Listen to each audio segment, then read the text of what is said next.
কয়েকটি হলে দেখেছি ইসলামী ছাত্র শিবির তারা তাদের প্যানেলের যে পোস্টার সেটি সম্পূর্ণ আচরণবিধিতে নেই, কিন্তু আচরণবিধি ভঙ্গ করে তারা সেই প্যানেলের পোস্টারটি বিতরণ করছেন। ছাত্রদলের একজন সহসভাপতি তিনি হলে অবস্থান করছিলেন, সেটি আমরা সাংবাদিকদের অবগত করি এবং সাংবাদিকরা কিন্তু দেখেছি তাকে শিক্ষকদেরকে নিয়ে সে হল থেকে বের করে দিয়েছে।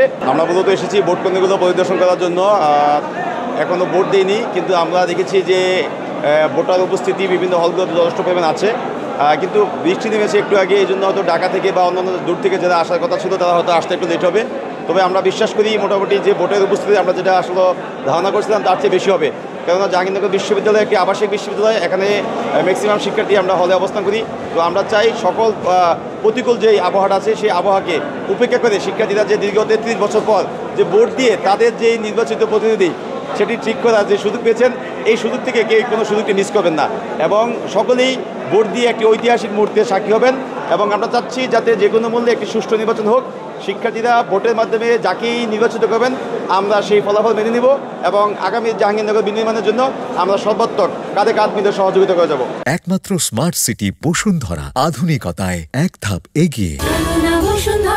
ভোট নিয়ে এখন অবধি আমাদের কোনো অভিযোগ নাই, তবে আমরা কয়েকটি হলে দেখেছি, যেমন বিশ্বকবি রবীন্দ্রনাথ ঠাকুর হলে দেখেছি যে কেন্দ্রীয় ছাত্রদলের একজন সহসভাপতি তিনি হলে অবস্থান করছিলেন, সেটি আমরা সাংবাদিকদের অবগত করি এবং সাংবাদিকরা কিন্তু দেখেছি তাকে শিক্ষকদেরকে নিয়ে সে হল থেকে বের করে দিয়েছে।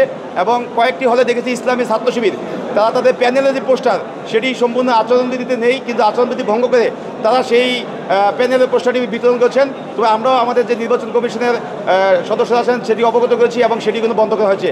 এবং আরেকটি বিষয় আমাদের কাছে একটু দৃষ্টিকটু লেগেছে, সেটি হলো কয়েকটি হলে ভোট দেওয়ার পরে আপনার আঙ্গুলের মধ্যে যে আমাদের কালো কালির দাগ দেওয়া হয়েছে, কিন্তু কয়েকটি হলে আবার দেওয়া হয়নি। আমরা চাই প্রতিটি হলে যাতে একই পদ্ধতি অনুসরণ করে ভোটটি দেওয়া হোক। যদি কালি দেওয়া হয় তাহলে সবার হলে দেওয়া হোক, আর যদি কালি দেওয়া না হয় তাহলে কোনো হলে দেওয়া না হোক। এবং আমরা এটিও জানিয়েছি এবং নির্বাচন কমিশনের পক্ষ থেকে বলছে এই বিষয়ে দ্রুত পদক্ষেপ নেবে। তো আমরা বিশ্বাস করি যে কোনো মূল্যে হোক নির্বাচনটি সুষ্ঠু হবে এবং আমাদের শিক্ষার্থীরা এত বছর পরে যে ভোট দেওয়ার অধিকার সেটি ফিরে পাচ্ছেন, এর জন্য সকলেই কিন্তু মুখিয়ে আছেন।